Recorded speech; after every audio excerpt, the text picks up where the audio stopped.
बिस्मिल्लाहिर्रहमानिर्रहीम। अस्सलाम वालेकुम दोस्तों, नसीर ऑटो सर्विस की तरफ से तमाम दोस्तों को खुशामदीद। दोस्तों, आज हम CD70 बाइक के इंजन के शोर के बारे में बताएंगे। कस्टमर परेशान होता है कि बार बार हमारी गाड़ी जो शोर करती है ख़त्म नहीं होता शोर, इसके बारे में बताएंगे। दोस्तों, हमारे चैनल को सब्सक्राइब भी करें और वीडियो पसंद आए तो लाइक भी करें और दोस्तों के साथ शेयर भी करें। दोस्तों, इंजन को बॉडी से बाहर निकाल लेंगे और खोलेंगे इसको, क्योंकि इसके जो है ना नट खोल रहे हैं इंजन का मेन पार्टन जो है ना उसके नट खोल रहे हैं। दोस्तों, इसमें इसकी जो क्रैंक है ना वो आवाज़ कर गई है, क्योंकि क्रैंक का शोर जो होता है ना वो कस्टमर परेशान होता है। ये शोर कैसा है, पहले तो ऐसे आवाज़ नहीं आ रही थी, और उस आवाज़ को कवर करने के लिए दोस्तों इसका इंजन खोलना पड़ता है। इंजन खोल के फिर हम इसको आपको बताते हैं कि इसका कौन राड जो होता है ना उसको क्रैंक के अंदर जो बिगन भी होता है उसको बोलते हैं और कौन राड भी बोलते हैं, उसको नया डलवाएंगे। डलवा के फिर हम आपको फिट करके दिखाएंगे इंशाल्लाह। ये बिगन है, ये किक की शाफ्ट आ गई और इसका जो है ना ये किक की शाफ्ट है और बिल्कुल ठीक है, इसमें कोई नक्श नहीं है, इसका कोई गरारी और किसी चीज़ में कोई फॉल्ट नहीं है। और उसके बाद हम इसका गेयर खोलेंगे। दोस्तों, ये गेयर बाहर निकाल लिया समझो। इसको जब हम बाहर निकालेंगे इसके फिंगर चेक कर लेंगे तो फिंगर कोई रगड़ा हुआ तो नहीं है, फिंगर को कोई सट को लगा तो नहीं है रगड़ शगड़ किसी साइड से, क्योंकि अगर फिंगर में कोई फॉल्ट हो तो फिर भी गाड़ी नक्श कर जाती है। क्योंकि दोस्तों इसकी वाशलें ख़ास तौर पे सही लगानी होती हैं। ये वाशलें लगा दी, क्योंकि गेयर मुकम्मल है, गेयर में कोई नक्श नहीं किसी किस्म का। और इसकी ये छोटी मेन वाली शाफ्ट है, इसकी गरारी लगाएंगे और इसकी गरारियाँ मुकम्मल करके इधर साइड पे रख देंगे। और इसकी जो क्रैंक है ना दोस्तों उसको हम ये वाली ये क्रैंक है मेन, और इसका ये जो है ये बिगन है, आगे इसको बिगन है और इसको बोलते हैं कनेक्टर राड जो है ना इसका वो डलवाएंगे। ये इसके बैरिंग है साइडों के, जो क्रैंक के साइडों पे लगते हैं ना, ये भी नए लगवाने होते हैं, क्योंकि ये नए ना हो तो दोस्तों फिर गाड़ी जो है ना उसका शोर आधा ख़त्म होता है और आधा फिर कस्टमर परेशान होता है।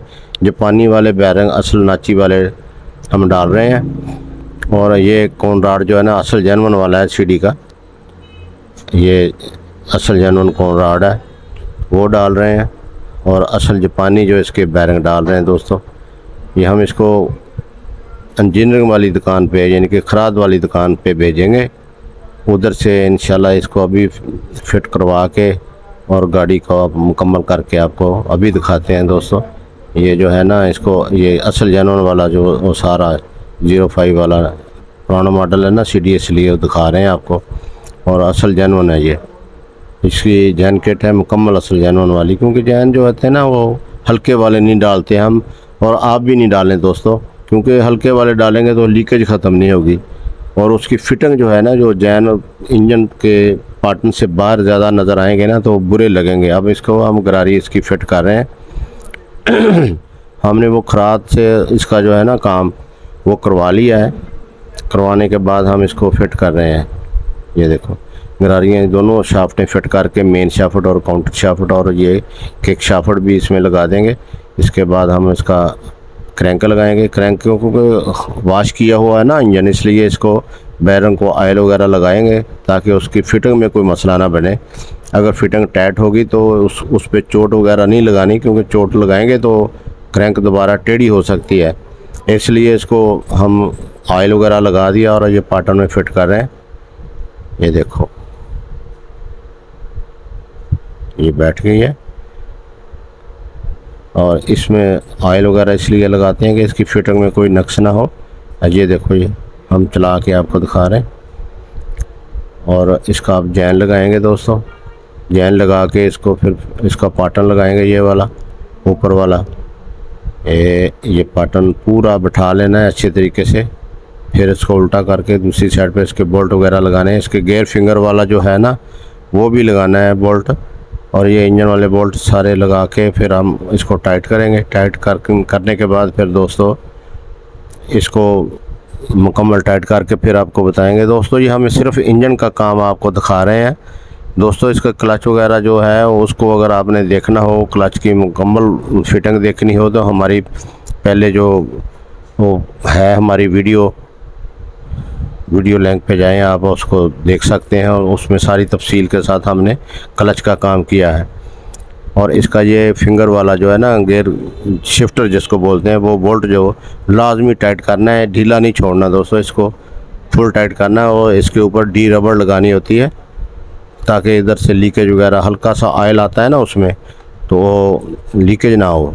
इसकी डी रबड़ देख के सही करके लगानी होती है। ये हमने इसको फिट कर दिया है दोस्तों, उधरली साइड टाइट हो गए नट बोल्ट इसके। आप इसके किक लगाएंगे दोस्तों। ये किक जो है ना, इसका हिस्सा जो है ना, ये दोस्तों को अक्सर इसका स्प्रिंग वगैरह टैमक पे नहीं लगता। तो उसके किक के ऊपर निशान भी होता है, क्योंकि आप उसको निशान देख के सीधा और निशान के बराबर करके सीधा करके लगाएंगे तो बिल्कुल मुकम्मल तौर पे कोई परेशानी वाली बात नहीं है। फिर गियर शिफ्टर के चारें पिन जो है ना वो लगाएंगे, पिन लगा के, और उसके बाद हम इसका जो स्टार पत्ती लगाएंगे इसके ऊपर दोस्तों।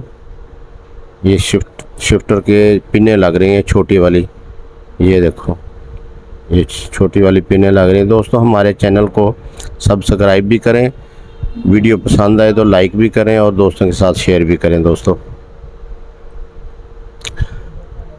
अब इसकी गियर शाफ्ट है, गियर शाफ्ट जो हम डालेंगे ना, इसको पूरी अच्छे तरीके से बैठा के चेक कर लेना है कि अपनी उसमें सही फिटिंग हो रही है इसकी।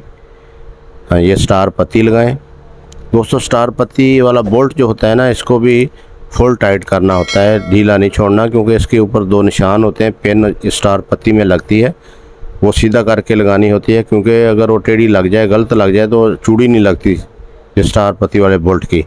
इसलिए इसको लगाना, ये स्टॉपर लीवर है दोस्तों, इसको चेक कर लेना। अगर ज़्यादा ढीला हो तो इसको नया डालना होता है, क्योंकि ये गियर का जो शिफ्टर होता है ना, उसके साथ स्टार पत्ती के साथ ये कवर करता है। और उसको ये देखो, हम उस स्टार पत्ती वाला ये स्टॉपर लीवर आपको दिखा रहे हैं, जेन्युइन है असल दोस्तों। इसको लगाने का मकसद ये था कि ये अगर थोड़ा सा ढीला हो जाए तो गियर को कवर नहीं करता, क्योंकि गियर जितनी देर कवर नहीं होगा तो गियर कभी पहला लग जाएगा, कभी पहला लगाने लगे हैं आप तो तीसरा लग जाएगा।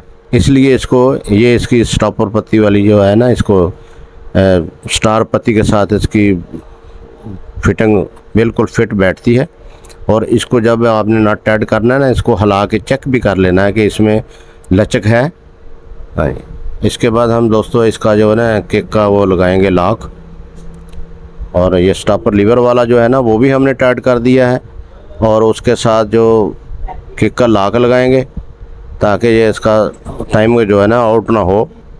और ये किक का स्प्रिंग या टाइमिंग नहीं आउट होगा, बिल्कुल ये बैठ गया। अब जो मर्ज़ी हो जाए लेकिन ये आउट नहीं होगा दोस्तों। इसके बाद ये हम इसका जो है कुशन, बड़ी गरारी जो है ना क्लच वाली, वो लगाएंगे और इसके ऊपर वो लॉक लगाएंगे दोस्तों। इसको कोई भी घुमा के चेक कर लेना है, गाड़ी को चेक कर लेना अभी न्यूट्रल में खड़ी है या गियर में खड़ी है।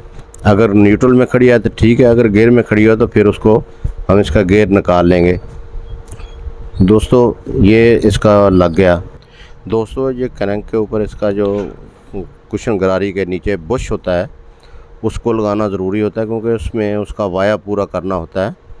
उसका गैप जो है ना, अगर ज़्यादा रह जाए तो फिर वो सही नहीं होता। ये इसकी जाली याद के साथ लगा लेनी है, ऑयल की जाली होती है, इसको साफ़ करके लगाना होता है दोस्तों। और ये इसका जो क्लच है, ये हमने पहले भी आपको दिखाया है। इसका सेंट्रीफ्यूल फ़िल्टर जो है ना, उसको साफ़ कर लेना होता है अच्छे तरीके से, क्योंकि किसी गाड़ी का भी आप इंजन कर रहे हैं या क्लच प्लेटें वगैरह डाल रहे हैं तो इसको लगाना होता है लाजमी साफ़ करके दोस्तों। ये क्लच का बुश है अंदर और कुशन गरारी है, और इसकी साइड बनी होती है, जो साइड आपने लगानी होती है, ये इसमें लग गई क्लच में। और इसको अब हम क्रैंक के ऊपर फिट कर देंगे। पहले भी हमने ये क्लच प्लेटें वगैरह डाल के दिखाई हैं दोस्तों को। दोस्तों इसका क्लच फिट करके दिखा रहे हैं हम आपको। क्लच बक्सा है जो, इसमें कट वाली वाशल भी होती है और उसके अंदर दूसरी वाशल भी होती है। ये देखो ना, कट वाली वाशल है, इसमें 5-6 कट होते हैं और इसको सही तरीके से क्रैंक में बैठा लेना होता है। बिठाने के बाद इसके ऊपर वो टेपर वाशल जो होती है ना, वो लाजमी लगानी होती है दोस्तों। और उसके बाद जो है ना, ये वाशल है, इसको अगर आपको वैसे पता नहीं चलता तो दोस्तों इसको ना नंबर वाली साइड ऊपर रखनी होती है। ये टेपर होती है, इसको लाजमी चेक करके लगाना होता है, क्योंकि ये कसाई में बहुत मदद देती है, नट ढीला नहीं होता है इसकी वजह से। और जब ये नट आप इसका टाइट कर लेंगे फुल, तो फिर इसका जो लाक वाशल है ना, वो एक तरफ से एक लाक वाशल जो है ना, एक लाक जो उसका होता है ना, इसको ये कट वाला जो नट है ना इसमें, इसको उसके सामने कर लेना होता है टाइट करके।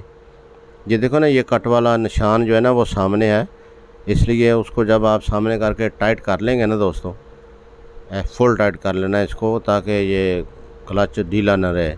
क्लच का अगर वो सही टाइट नहीं होगा, ढीला रहेगा, तो फिर उसमें आवाज़ आएगी, क्लच की आवाज़ होती है, बहुत गंदी लगती है, वो भी कस्टमर पसंद नहीं करता। दोस्तों इसको फुल टाइट करने के बाद हम इसका जो एक वाशल जो है ना कट वाली, वो इसको टर्न कर देंगे अंदर उसके। ये देखो, ये सीधी है, उसमें लाक के सामने वाली जगह पे इसको अच्छे तरीके से बैठा दें, और उसके बाद में उसकी बाहर वाली टिक्की जो है 4 सुराख वाली, जिसमें 4 नट लगते हैं, उसको लगा के फुल टाइट कर दें। दोस्तों ये हम इंशाल्लाह लगा के दिखा रहे हैं, टाइट करेंगे और इसको मुकम्मल कर देते हैं सबके सामने। दोस्तों इसमें जितने वह काम होता है ना, उसको तसल्ली के साथ करना होता है। ये इसका लगा दिया हमने ऑयल थ्रू, और उसके ऊपर वाली डावल भी, क्योंकि इसको याद से लगाना होता है। अगर ये इसमें ये वाला बुश हो जाए ना, क्लच बटन वाला, इसको भी देख के चेक करके लगाना होता है, कटा हुआ ना हो।